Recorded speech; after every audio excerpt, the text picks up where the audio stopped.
Tapi kalau benar-benar terjadi ada kebenaran, kita boleh benar-benar mengambil kesimpulan, berketetapan untuk tidak menajiskan diri. Maka Tuhan nyatakan mujizatnya. Ada kesaksian kita. Kesaksian pertobatan. Kesaksian hidup yang dikuduskan. Tidak terbakar dengan api yang dipanaskan. Tidak dimakan oleh singa yang sudah dilaparkan. Oh, raja-raja yang melihat mereka berubah hati, saudara-saudaraku. Yang tadinya menjajah, mengikat mereka di dalam kerajaannya, malah diperbolehkan pulang membangun negaranya. Ini kehidupan yang dipakai oleh Tuhan. Jadi ada kesetiaan, saudaraku, di dalam hidup yang dikuduskan.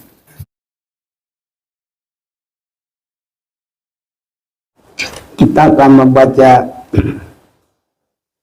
surat yang disampaikan oleh Rasul Paulus kepada jemaat di Roma dalam pasal yang ke-6 ayat yang ke-23. Saya bacakan firman Tuhan. Sebab upah dosa ialah maut, tetapi karunia Allah ialah hidup yang kekal dalam Kristus Yesus Tuhan kita. Bersama kita baca 1, 2, 3. Sebab upah dosa ialah maut, tetapi karunia Allah ialah hidup yang kekal dalam Kristus Yesus Tuhan kita. Ini firman tidak bisa dirubah-rubah. Bila ada dosa untuk menjadi hidup yang kekal, itu tidak bisa. Kalau dalam pengoreksian Tuhan yang sangat teliti, dalam hidup manusia itu ada dosa, maka tidak ada jalan kepada hidup yang kekal. Itu sebabnya, saudara-saudaraku, kita harus semakin mengerti kebenaran firman Tuhan. Dan karena menyangkut sampai kepada hidup yang kekal, maka kita harus semakin teliti dan kita tidak rugi memberikan hidup kita sebanyak-banyaknya, bahkan bila perlu seluruh hidup kita harus selalu kepada firman, mencari firman, berusaha untuk sesuai dengan firman Tuhan. Karena itu adalah menyangkut dihukum kekal atau hidup kekal selama-lamanya. Sebab upah dosa ialah maut, tapi karunia Allah ialah hidup yang kekal dalam Kristus Yesus. Apakah hidup yang kekal dalam Kristus Yesus? Saudara-saudaraku, kita kalau mengerti ini adalah kemurahan Tuhan. Sebab banyak tidak mengerti. Orang juga beragama, paling yang dia mengerti bahwa hidup kekal kalau banyak melakukan perkara yang baik. Tapi kita harus mengerti kepada hidup yang kekal bukanlah perbuatan baik. Itu sebabnya di sini disebut karunia Allah ialah hidup yang kekal. Jadi harus ada karunia Allah, dan itulah hidup yang kekal. Apakah karunia itu? Kita sudah mendengar bahwa Daud itu masih bisa mendapat satu predikat kehidupan ataupun nama pelaku kehendak Tuhan. Tadi pagi dibaca Kisah Rasul pasal 13 ayat 22. Saya juga mau ajak kita baca ulang kembali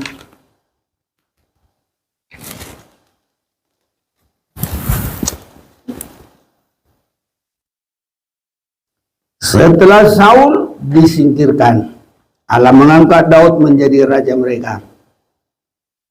Tentang Daud, Allah telah menyatakan, aku telah mendapat Daud bin Isai, seorang yang berkenan di hatiku dan yang melakukan segala kehendakku.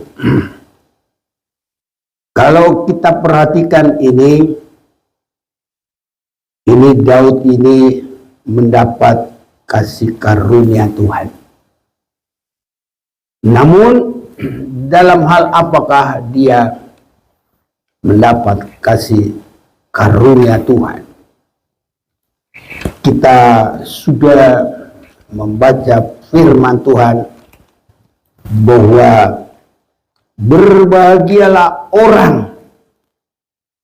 yang dosa-dosanya tidak dibalaskan. Ini adalah mendapat kasih karunia Tuhan. Ini saudara-saudaraku. Jadi itu sebabnya kita harus sampai mendapat kasih karunia Tuhan itu. Tadi juga kita sudah banyak melihat bagaimana Daud itu untuk mendapat kasih karunia pengampunan itu, dia merenungi hidupnya semua. Dia juga datang kepada Tuhan di dalam penyerahan sampai di dalam air mata yang bersungguh-sungguh. Ini saudara-saudaraku, ya. Dan perenungan itu mengoreksi semua hidup. Ini. Itu sebabnya saudaraku, di dalam hidup kita ini tidak boleh merasa masa bodoh dengan segala kelemahan. Orang merasa bodoh dengan dosa-dosanya. Banyak orang begitu, saudara-saudaraku. Dia diam dalam kekurangannya, tidak merasa itu kerugian. Padahal kita sudah baca, upah dosa adalah maut. Itu sebabnya dengan kuasa Roh Tuhan, Daud itu begitu menyesali dosa-dosanya, sehingga dalam pembacaan yang kita sudah baca dalam Mazmur pasal yang ke-6 itu ayat 7,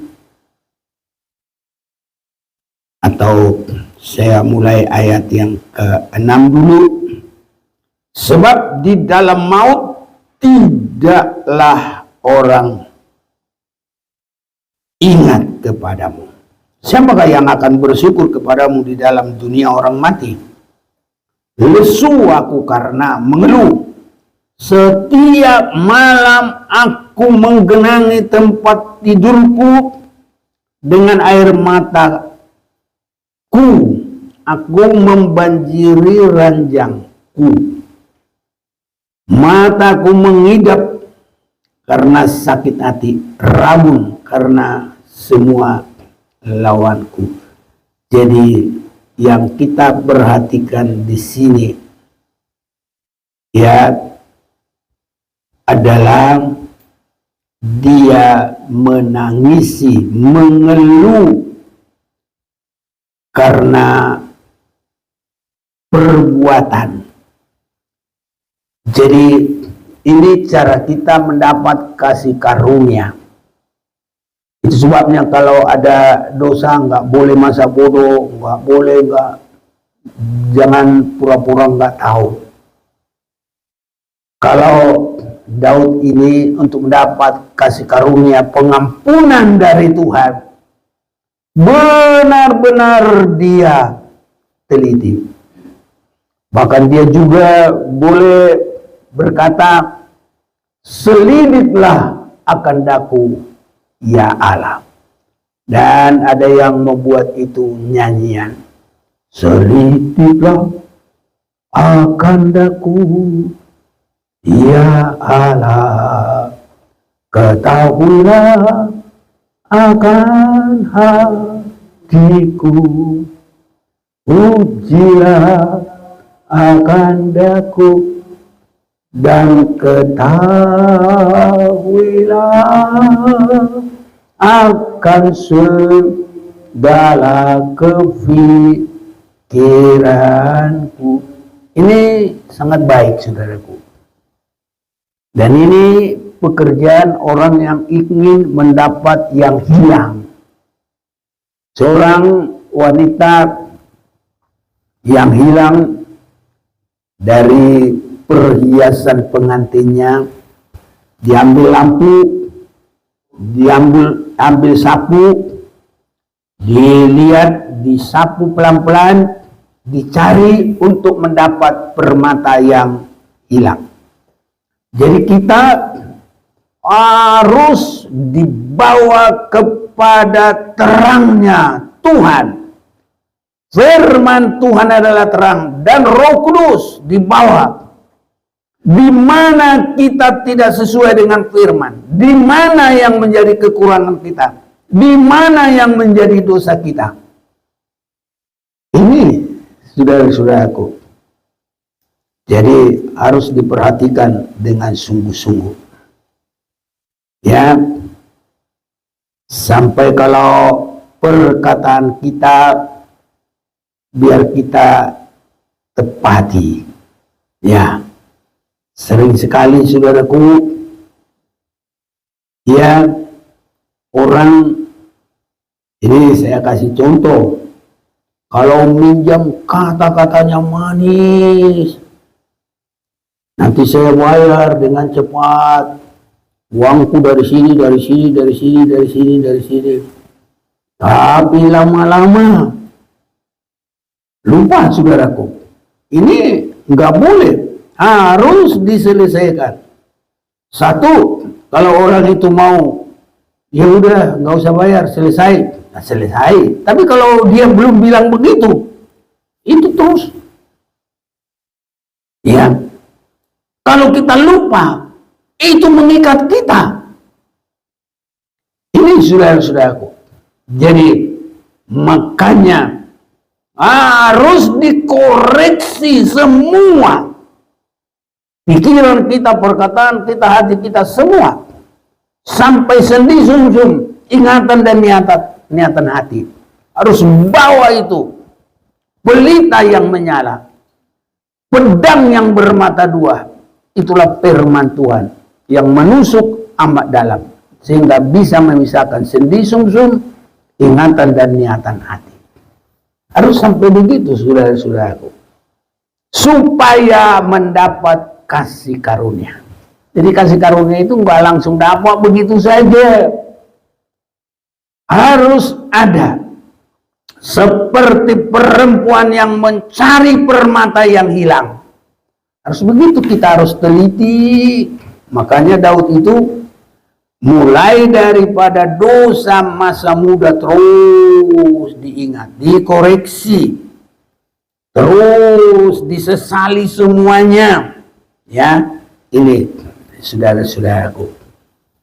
Itu sebabnya bangsa Israel sekitar tahun 520-an kurang lebih itu mendapat hukuman, dibuang ke Babel. Nah, di situ saudaraku, Tuhan membiarkan mereka terhukum sampai 70 tahun. Ada tinggal di sana dan nanti baru mereka bisa mendapat pembebasan. Ini saudara-saudaraku. Jadi bagaimana saudaraku, orang yang berdosa itu harus ada sanksinya. Jadi bangsa Israel itu dibuang ke Babel. Bagaimana orang yang dalam hukuman supaya mendapat kasih karunia Tuhan? Ini tadi pagi kita baca, tapi biar lebih jelas saya mau ajak kita baca lagi di dalam kitab Daniel pasal yang pertama itu. Saudara-saudaraku, ini banyak orang melewatkan dari hidupnya. Mereka menjadi Kristen yang rasa ringan, rasa enteng. Untuk mendapat kasih karunia itu, walaupun namanya kasih karunia, bukan begitu enteng saja. Di dalam kitab Daniel pasal yang pertama, ayat yang ke-8,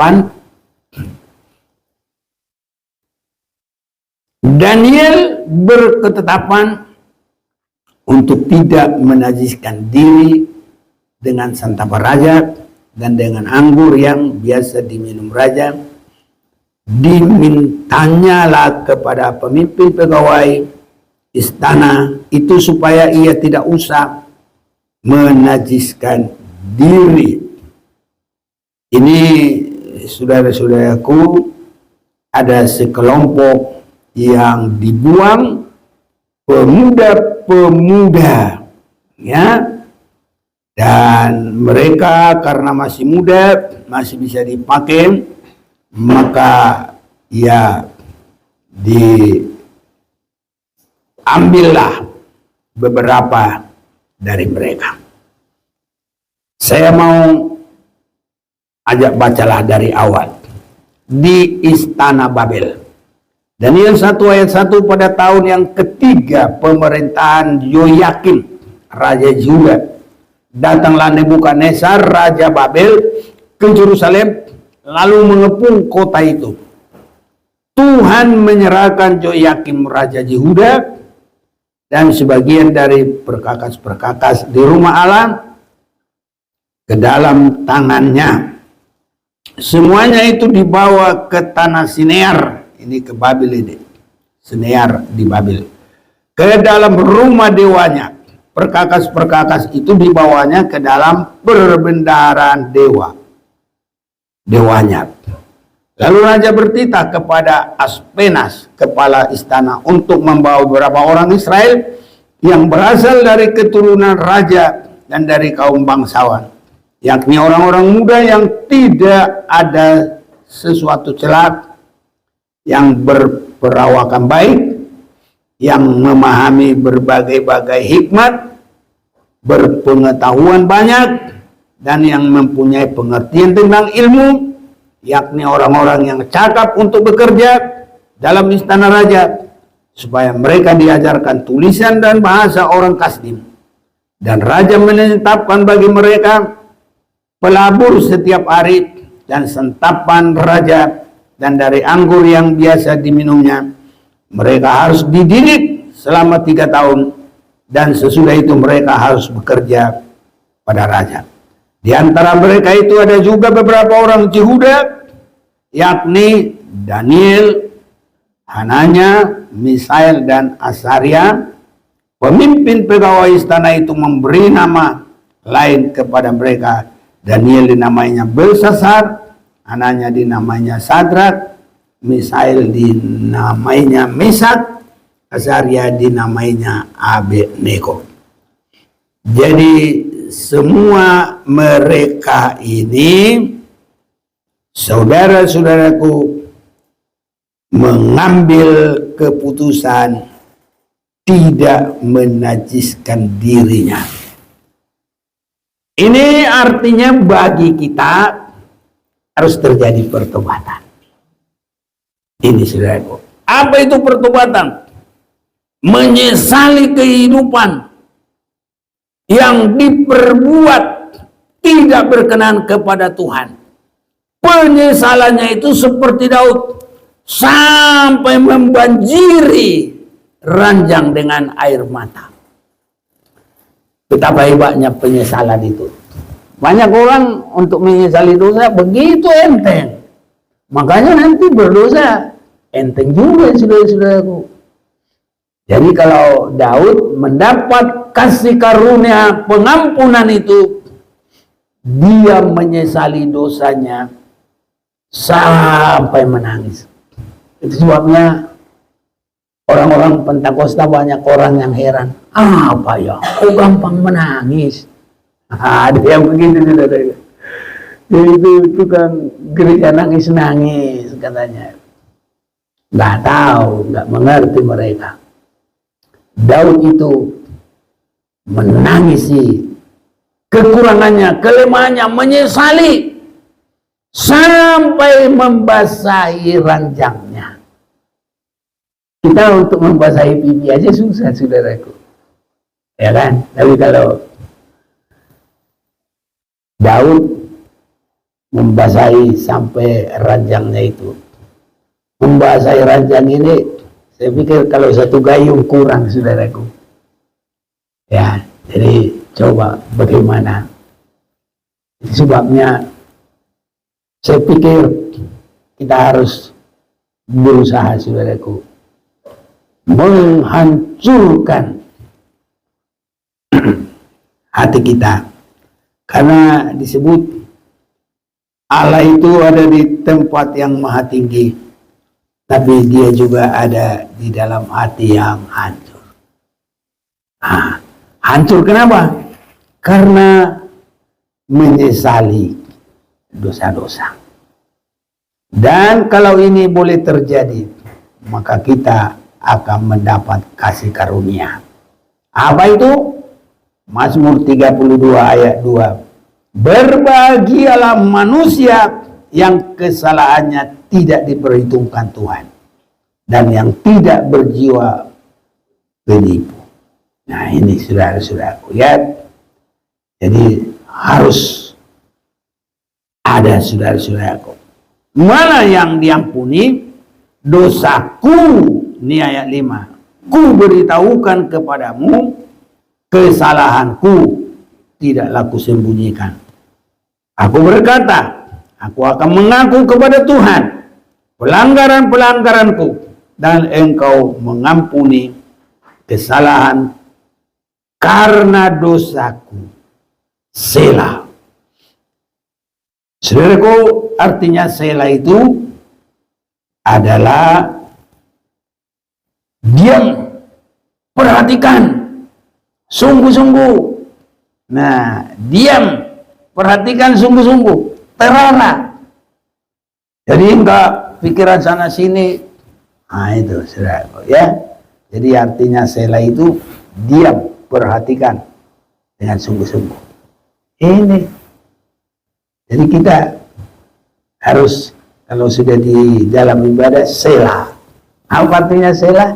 Diam dan terarah. Haleluya, saudaraku. Ini harus ada pada kita. Jadi yang diampuni dosanya harus berketetapan untuk tidak lagi. Ini saudaraku. Jadi kalau orang berdosa minta ampun, ya Tuhan tidak akan berubah dari janjinya. Berdosa minta ampun, diampuni. Tapi berdosa lagi minta ampun, diampuni. Ya oke lah, diampuni. Tapi kapan bertumbuhnya? Kapan berkembangnya? Ibaratnya kalau kita tanam padi, pagi kita tanam, sore kita cabut. Besoknya kita tanam lagi, sorenya dicabut. Itu artinya orang yang kembali kepada dosanya. Malah yang begitu disebutkan seperti BABI. Tahu BABI? Disabun pakai sabun apa yang paling wangi? Ya Kamai juga udah wangi ya. Nah, udah wangi lah. Sabun BABI, sabun. Tapi bukan BABI yang mati. BABI yang masih hidup. Saudara-saudara itu. Nah, kamu udah mandi ya, udah bersih. Kasih bajunya saudaraku. Ya, malah dibedakin lagi. Iya. Dibikin lagi, dirias mukanya. Moncong saudaraku. Kalau orang sana moncong merah, ini moncong apalah ini, nggak tahu lah, ya kan? Taruh di tempat tidur, ini empuk, enak gini. Tapi begitu dilepas di situ, loncat dia saudaraku. Kemana larinya? Kotor-kotoran lagi. Lah ini nggak mendapat pengampunan. Sama juga dengan RW. RW apa itu? Ya anjing saudaraku. Dia kembali makan muntahnya. Itu udah kebiasaan dah itu. Itu nggak ada kesempatan bagi kita berkembang dan tidak berkesempatan kita beraktivitas dalam kebenaran. Itu sebabnya biar Tuhan tolong kita, sekali kita berhenti dari berbuat kekurangan, kelemahan, sama seperti Sadrak, Mesak, Abednego, mereka mengambil kesimpulan tidak menajiskan diri. Bagi kita untuk secara keseluruhan. Dan kalau itu bertahan, saudaraku, kita bertumbuh berkembang di sana, dan nanti ada buah-buah pertobatan. Habis ada buah-buah pertobatan, ada buah-buah Roh Kudus. Ini saudaraku, maka Tuhan semakin memakai kita, ada jabatan-jabatan dari Roh Kudus. Dan kalau Tuhan semakin menolong kita, maka ada 9 perbuatan kasih. Jadi lengkaplah saudaraku, 9 buah-buah roh, 9 jabatan dari Tuhan, 9 karunia-karunia roh, 9 perbuatan kasih. Berapa semua? Buahnya? Makin banyak buahnya makin bagus, saudaraku. Ini. Tapi kalau pagi tanam, sore cabut, pagi tanam, sore cabut, nunggu aja, belum tentu bisa lagi. Ya. Ini yang sangat dibutuhkan di dalam kehidupan kita. Kiranya Tuhan tolong kita semua. Jadi kalau ada kelemahan, kekurangan, cepat biar semuanya itu boleh benar-benar hilang dari hidup kita. Mari kita mulai saudaraku. Dalam kesempatan yang Tuhan sudah berikan, supaya kita sempat berbuah-buah di dalam Tuhan. Mulai dari berkembang dengan baik sampai berbuah-buah di dalam Tuhan. Daniel ini bersama dengan Sadrak, Mesak, Abednego, mereka berketetapan sehingga mereka bisa dipakai oleh Tuhan. sampai bisa membuka hati Raja Kores. Dan dengan melihat kesaksian-kesaksian orang ini, ya, dimasukkan di dalam gua singa, tidak dimakan singa. Haleluya. Amin, saudaraku. Nah, dimasukkan di dalam apa? Api, tidak terbakar. Kesaksian itu membuka mata raja-raja, memberikan mereka kesempatan bangun kembali bait Allah. Ini saudara-saudaraku. Jadi tidak begitu asal bertobat katanya sudah selesai. Dan pertobatannya sampai di mana, saudaraku? Harus terlihat pertobatannya sampai di mana. Jadi harus diperhatikan, saudaraku. Ya, jangan kembali kepada kekurangan. Haleluya. Jangan seperti apa? BABI. Ya, biar disabuni, dibersihkan, tapi selalu tetap pilih. Udah dikasih kamar yang bagus, kasih lagi parfum. Tapi mau nggak dia di situ? Kemana dia pergi? Jangan kita begitu. Haleluya. Tuhan tolong kita. Itu mendapat kasih karunia, saudaraku. Jadi kalau masih pun berdosa, kalau ada kesempatan dalam proses tadi, masih mendapat kasih karunia. Ini saudara-saudaraku. Jadi kalau tidak, nanti waktu-waktu yang Tuhan berikan itu Tuhan perhitungkan. Kalau pohon tidak berbuah, kalau masih ada yang jaga, dikasih waktu, kesempatan setahun. Nah, nanti dicoba lagi. Kalau sudah 3 tahun, tebang. Habis, saudara-saudaraku. Ya, jadi semua kasih karunia itu juga ada batasnya. Kiranya Tuhan tolong kita. Harus benar-benar umat Tuhan yang berkembang. Kiranya Tuhan tolong kita. Amin, saudara-saudaraku. Tapi kalau benar-benar terjadi ada kebenaran, kita boleh benar-benar mengambil kesimpulan, berketetapan untuk tidak menajiskan diri, maka Tuhan nyatakan mujizatnya. Ada kesaksian kita, kesaksian pertobatan, kesaksian hidup yang dikuduskan, tidak terbakar dengan api yang dipanaskan, tidak dimakan oleh singa yang sudah dilaparkan. Oh, raja-raja yang melihat mereka berubah hati, saudara-saudaraku. Yang tadinya menjajah, mengikat mereka di dalam kerajaannya, malah diperbolehkan pulang membangun negaranya. Ini kehidupan yang dipakai oleh Tuhan. Jadi ada kesetiaan, saudaraku, di dalam hidup yang dikuduskan. Bukan hanya setia ke gereja bagus, tapi setia ke gereja dia simpan kesalahan, setia ke gereja simpan dosa. Apa artinya? Nggak berkembang.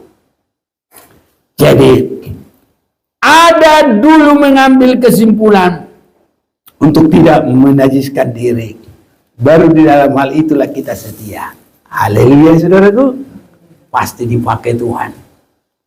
Kalau semuanya kita begitu, waduh, ada mujizat Tuhan.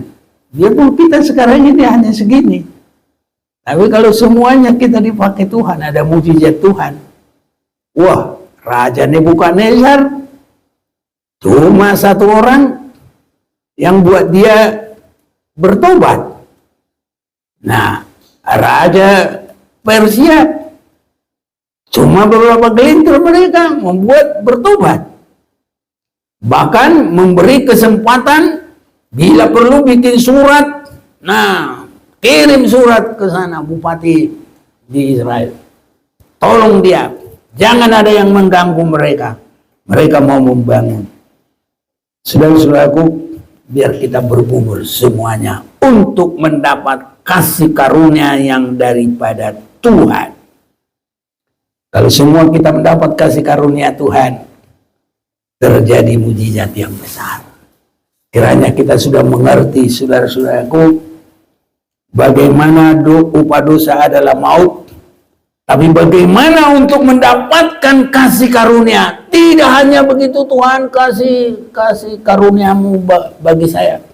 Kalau belum ada kerinduan untuk mau meninggalkan dosa, tidak ada kasih karunia. Karena apa? Dia akan tetap jadi BABI. Malah kalau begitu katanya lebih baik tidak lahir ke dunia. Ini saudara-saudaraku. Jadi kalau tidak ada berhenti dari berbuat kekurangan, itu sama seperti anjing yang selalu kembali ke muntah-muntahnya.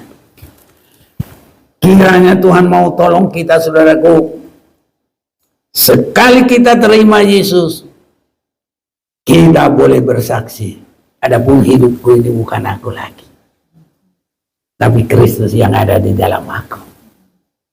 Seringkali akunya kita ini masih belum berubah. Ya, yang dosa apapun masih di situ. Nah ini saudaraku, ini bukan Kristus di dalam dia, belum. Mendapat kasih karunia aja nggak bisa. Jadi Kristus di dalam seseorang adalah yang sudah berhenti berbuat kekurangan dan yang sudah bertindak tindakan dari tabiat Yesus. Nah inilah yang mendapat kasih karunia, saudaraku. Biar dosanya sebesar apapun diampuni.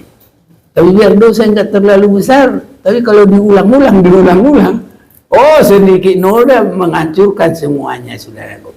Ya, makanya dalam 1 Tesalonika ayat 23, semoga Tuhan menolong kita sehingga menjadikan kita sampai tidak bercacat celah bagi hari kedatangan Tuhan.